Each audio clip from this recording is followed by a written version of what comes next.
Euskal Herriko antzerkizale elkartearekin eta hainbat antzerkizalerekin batera landu dugun Euskal Antzerkiaren dokumentazio egitasmoa aurkeztu nahi dizuegu gaurkoan. 2014an Mintzola ahozko lantegiak eta Euskal Herriko antzerkizale elkarteak antolatu genuen lehen edizioa. Eta Euskal Antzerkiaren dokumentazioa izan zen jorragai eta izpide. Jardunaldi haietan argi ikusi zen euskeraz sortutako antzerkiaren dokumentazioa hainbat liburutegitan banatuta egoteaz gain bildu gabe ere asko zegoela. Eta hori nabarmen azaldu zuen Euskal Herriko Antzerkizale elkarteak EAZek. Beraz, dokumentazio egitasmo baten beharra mahai gainean argi geratu zen.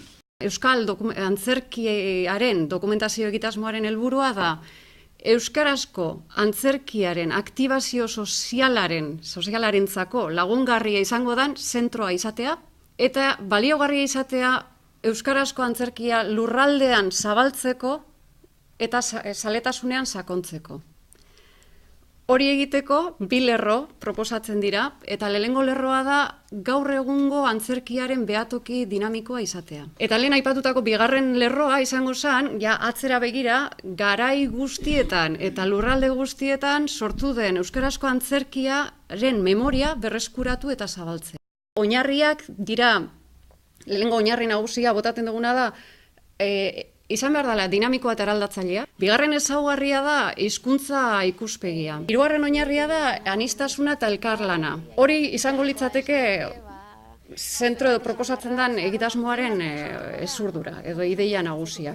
Euskal Herriko Antzerkizale elkartearentzat funtsezkoa da Euskal Antzerkia dokumentatzea, nola ez? Baina oraingo ekimen honetan antzerkiaren komunitate osoak azalerazi du bere parte hartze eta interesarekin dokumentazio zentru baten ezinbestekotasuna. Elkarteari dagokionez, EAZren oinarrizko helburuetan izan da hasiera-hasieratik teatroaren ondarea eta transmisioa bermatzea. Eta horren zutabeetako bat dokumentazio zentrua litzateke. Antzerkiaren kasuan dokumentatzeak gordetzea esan nahi du. Eta modu berean dokumentatzen ez den antzerkia galtzeko bidean da. Antzerkia alorrean urteetan sumatu ditugun dokumentazio beharrak zehazteaz gain, txostenak behar horiek beteko lituzkeen balizko erakundearen oinarriak ere zehazten ditu.